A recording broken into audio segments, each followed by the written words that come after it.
Inmediatamente llamamos al próximo postulante de esta jornada. Recibimos a Adelmaro José Muñiz Mena.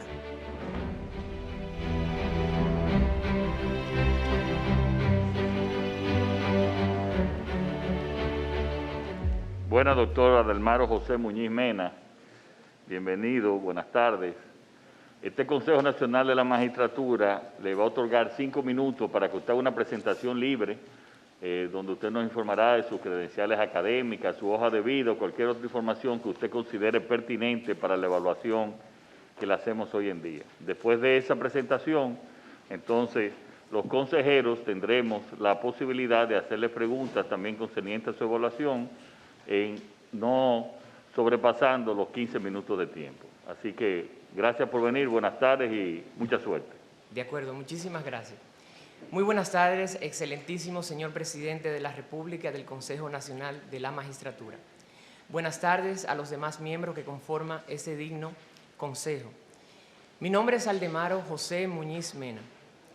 Empiezo mi disertación, como siempre, dándole las gracias a mi Señor Jesucristo por permitirme una vez más presentarme ante esta plataforma y hacer cumplir mis sueños. Es a través de Él que he concretizado una carrera con servicio y dedicación y mediante un esfuerzo constante desde que iniciamos la carrera de Derecho. Soy egresado de la Pontificia Universidad Católica Madre y Maestra en el año 2003. Posteriormente, he realizado varios estudios de maestrías, 5 en total, 2 especialidades. La primera, maestría en procedimiento civil, posgrado en procedimiento civil, maestría en Derecho de la Administración del Estado, maestría en Tecnología Educativa, maestría en Derecho Judicial y la especialidad de Derecho Penal, Cuestiones Fundamentales de la Universidad de Buenos Aires. También estudiamos en la Universidad de Salamanca, España, titulándonos con la maestría de Administración del Derecho del Estado, concluyendo actualmente el doctorando en Derecho y Gobernanza Global.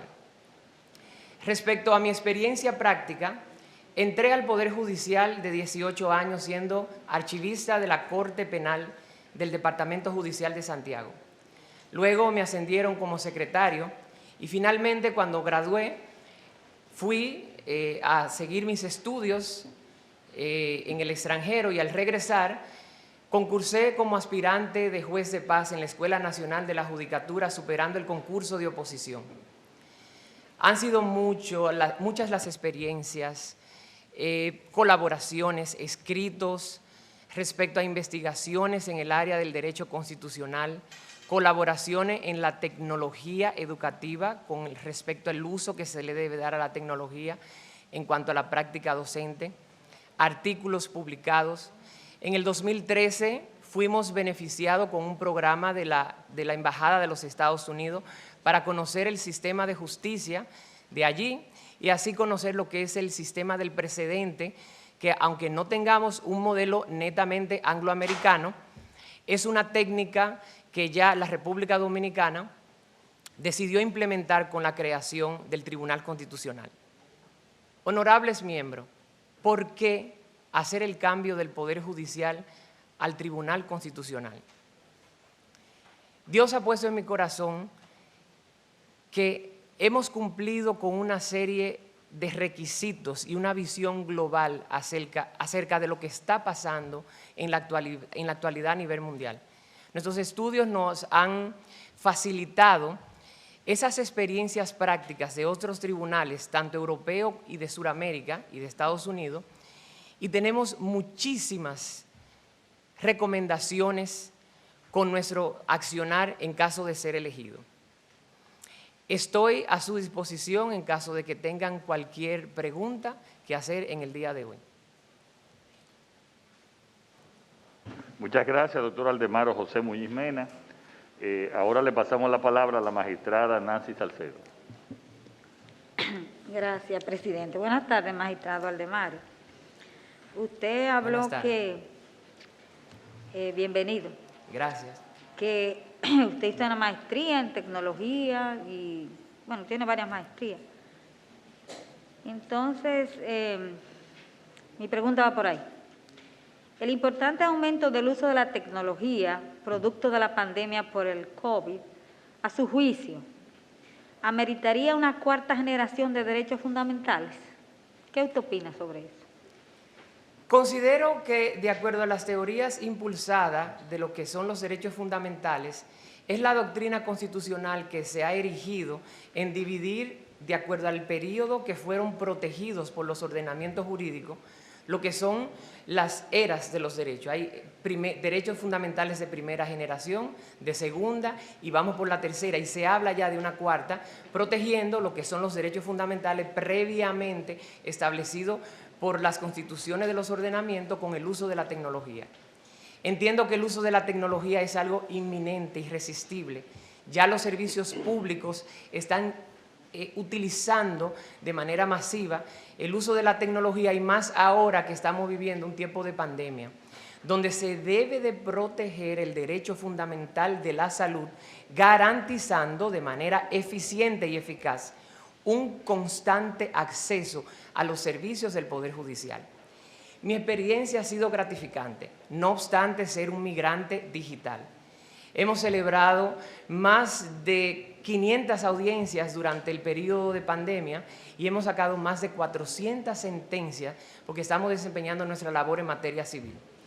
Entiendo que hay casos donde el principio de inmediación se podría discutir que se lesiona, pero prácticamente cuando se utiliza algún medio tecnológico, ya sea para brindar el servicio de salud, ya sea para brindar el servicio de justicia, inclusive la docencia en cuanto a la educación, estamos cumpliendo con un deber como sociedad de mantenernos a la vanguardia del acceso a los servicios públicos, que es garante el Estado Dominicano. Muchísimas gracias, magistrado. Gracias, presidente. Sí, la magistrada Miriam Germán y después el diputado Fadul. Buenas tardes. Por favor, en materia constitucional, específicamente, ¿cuál ha sido su formación? En materia constitucional, hemos sido formados en Derecho de la Administración del Estado, lo cual es una combinación de derecho administrativo desde la concepción clásica del derecho francés, adaptado con lo que es el neoconstitucionalismo. Eso es en derecho público. También obtuvimos una especialidad en derecho penal en la Universidad de Buenos Aires, Argentina, donde precisamente la mayoría de las materias había un derecho constitucional penal que también agotamos.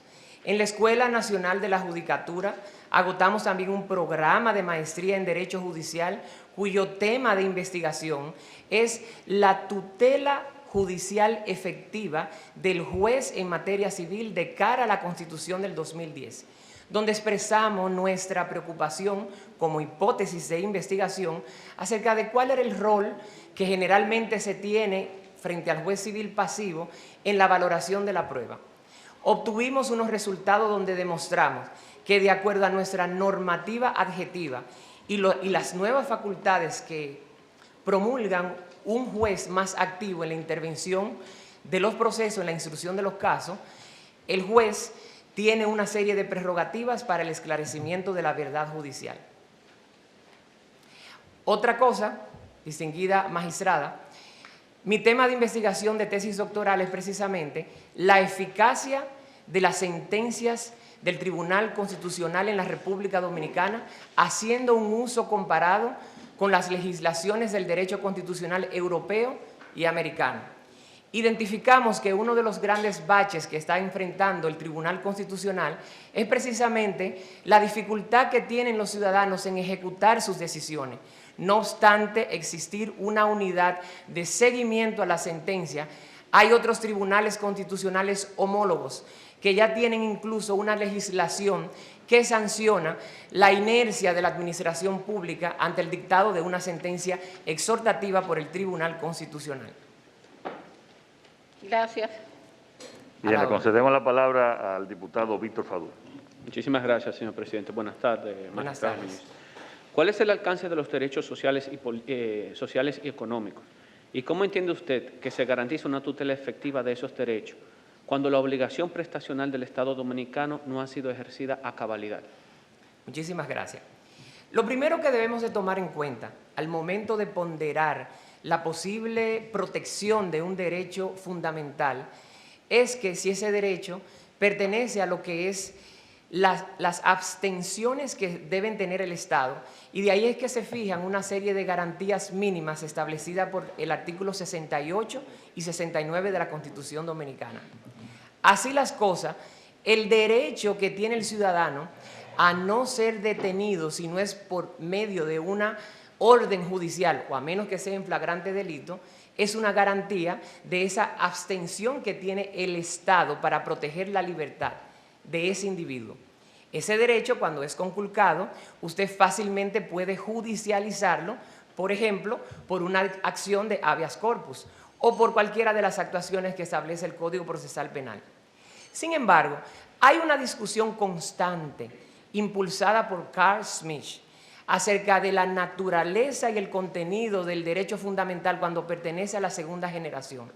De acuerdo a la doctrina más dominante, estos derechos pertenecen a los que son prestacionales, que deben ser garantizados mediante políticas públicas promovidas por el Estado y garantizadas por el Poder Legislativo. Si bien es cierto, los tribunales del orden judicial no tienen una participación activa en la protección de esos derechos en el sentido, poniendo el ejemplo, una persona es desalojada de un puesto de trabajo porque el ayuntamiento descubrió que no tiene los permisos necesarios para ocupar la cosa pública, esa persona no puede ir a un tribunal directamente solicitando la restitución de su derecho al trabajo y a ganar un sueldo digno. Es a través de las políticas implementadas por el Poder Ejecutivo que estos derechos se van a garantizar. Sin embargo, el Tribunal Constitucional ha erigido una serie de decisiones, como es la protección al derecho de la educación, donde en ocasión a una revisión de un recurso de amparo, ordenó la restitución de un estudiante que había sido expulsado por falta de pago, alegando la institución que se estaban violando el principio de la libre empresa y el derecho al trabajo de los profesores al no percibir la remuneración como contraprestación de ese servicio brindado. El Tribunal Constitucional estableció que el sagrado derecho de la educación debe imponerse a lo que es el derecho al trabajo y a la empresa. Y así le seguiría diciendo una serie de decisiones donde el Tribunal Constitucional ha garantizado algún tipo de derecho de índole social y económico. Bueno, muchas gracias, doctor Aldemaro José Muñiz Mena. Muy buenas tardes y mucha suerte. Que Dios lo bendiga. Muchísimas gracias. Amén. A ustedes también.